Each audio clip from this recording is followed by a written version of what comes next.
విజయనగరం జిల్లా రావివలస గ్రామంలో రైతులు ఎంఆర్ఓపై తిరగబడ్డారు. దీనికి సంబంధించి మరింత సమాచారం ఒక స్పాండెంట్ ఈశ్వర్ అడిగి తెలుసుకుందాం. ఈశ్వర్, రైతులు ఎదురు తిరగడానికి కారణం ఏంటి? ఎటువంటి సిచ్యువేషన్ కనబడుతోంది అక్కడ?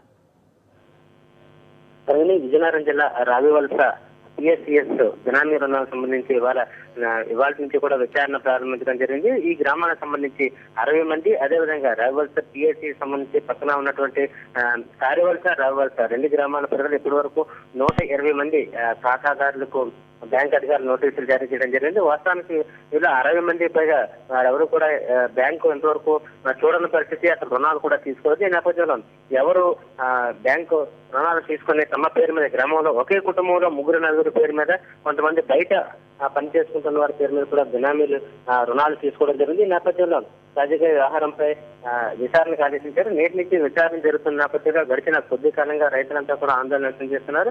ఈ నేపథ్యంలో ఇవాళ విచారణకు సంబంధించి రావివలస వచ్చినటువంటి ఎంఆర్ఓని ముట్టడించడం జరిగింది. అతనిపై కూడా దాడి చేశారు. మరోవైపు ఈ మొత్తం వ్యవహారానికి కారణంగా ప్రదర్శిస్తున్నటువంటి బిఎస్సిఎస్ సిఇఓ సింహాచలం కూడా దాడి చేయడం జరిగింది. గతంలో రైతులంతా కూడా వారం రోజుల క్రితం సింహాచలం నిలదీసిన సందర్భంలో ఇలా మూకుమ్మడిగా గ్రామస్తులంతా కూడా ఇంకోసారి తనపై వచ్చి అడిగితే తను ఆత్మహత్య చేసుకుంటానని కూడా సిఇఓ బెదిరించడం జరిగింది. ఈ నేపథ్యంలో ఇవాళ ఉదయం విచారణ ప్రారంభమవుతున్న కొద్దిసేపటి క్రితమే స్థానికంగా ఉండే హాస్టల్లో సిఇఓ సింహాచలం దాక్కున్నాడు.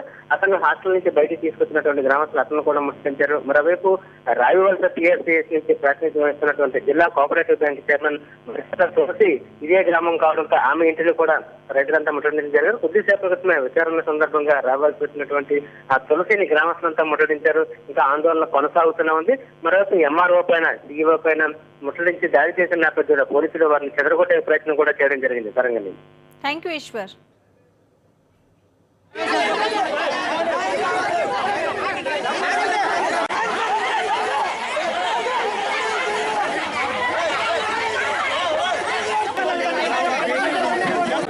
దాంట్లో నో బాండ్